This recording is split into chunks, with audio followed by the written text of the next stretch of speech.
Hello guys, good morning. Welcome back sa ating panibagong vlog. For today's video guys, update natin sa change color process sa ating motor. Kung natatandaan nyo, nung January 8 ko sinimulan, bale natapos natin kuhanin yung clearance o yung HPG clearance sa may bulag bantay. Then pagdating natin dito sa LTO, sad to say na wala yung pipirma na hepe nila kasi nga naka-seminar hanggang Friday yon. Kaya pinapabalik tayo ng Monday.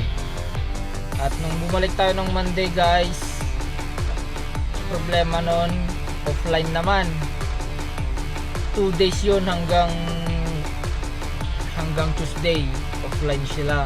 Then Wednesday, holiday. Tapos Thursday naman ay duty natin, kaya hindi tayo nakapunta ng Thursday.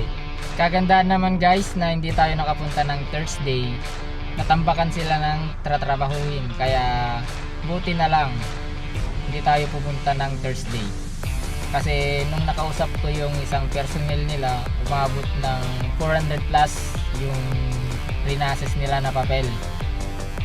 Bale, overtime sila hanggang 8:30 PM. Yun yung sabi ni Sir kanina na nakausap ko. Bawal kasi mag-video sa office, kaya hindi ko nakuhanan ng video. Pasensya na kayo.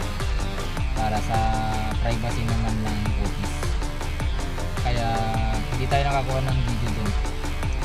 Bale, bumalik na ako ngayong January 16, Friday. Kagandahan pagdating natin dito guys, konti na lang yung papel na nadatnan natin. Bale, marami pa yung hindi nakatapos nung nagtatawag sila ng pangalan. Marami nang hindi pumunta guys. Siguro ipapa next week na nila. Kaya buti na lang pumunta tayo ngayong Friday guys.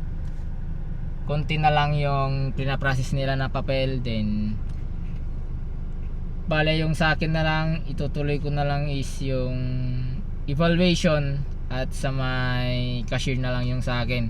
Kasi nung Monday offline sila, pero pina-MVIS ko na yung motor or pina-inspect ko na yung motor, okay na. Kaya pagbalik ko ngayong Friday, kahit ibang sasakyan na yung kunin ko, hindi ko na kukunin yung mismong motor. Tapos naman na kasi yung inspection niya. Then thanks to God kasi natapos na rin natin sa wakas yung change color process ng ating motor. Hassle man kasi pabalik-balik tayo, at least natapos pa rin natin.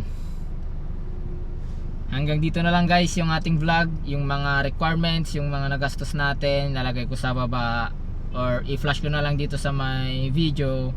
Tignan nyo na lang guys sa mga gustong mag-process rin ng kanilang change color ngayong 2026. Maraming salamat guys sa panonood. Hanggang dito na lang. Peace, God bless sa ating lahat. Keep safe always. Bye bye, I'm out.